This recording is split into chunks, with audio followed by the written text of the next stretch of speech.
হ'ব ধৰিছে দীপৰ বিলত অশ্লীলতাৰ কেন্দ্ৰস্থল হৈছে ক্ৰমে দীপৰ বিল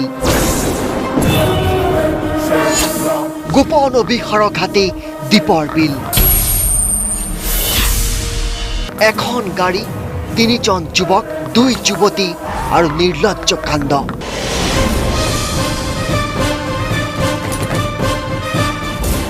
আৰু তাৰ পিছত এই পৰিৱেশ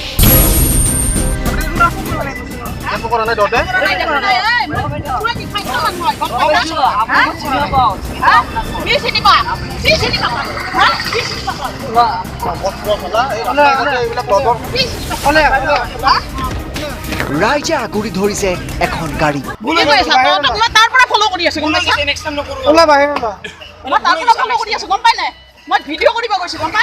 ৰাইজৰ অভিযোগ অনৈতিক কাৰ্যত দিনৰ পোহৰতে লিপ্ত আছিল এওঁলোক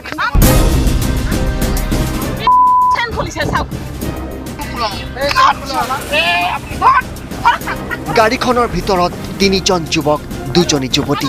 ৰাইজে অভিযোগ কৰা মতে অৰ্ধনগ্ন অৱস্থাত তেওঁলোকক হাতে লোটে ধৰিছে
এই তিনিওজন যুৱকৰ ঘৰ গুৱাহাটীৰ ধীৰেন পাৰাত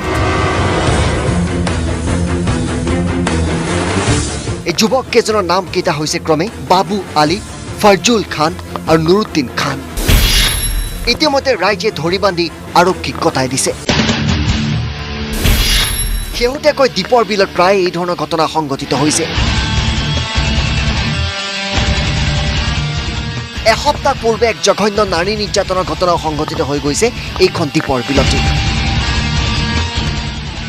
এই ফুল কমলীয়া যুৱক কেইটাৰ চেহেৰা কেইটা চাওক এনেবোৰ উদণ্ড যুৱক যুৱতীয়ে দীপৰ বিলৰ পৰিৱেশ কলুষিত কৰিছে উল্লেখযোগ্য যে ধৃত দুই যুৱতীৰ এগৰাকী নাবালিকা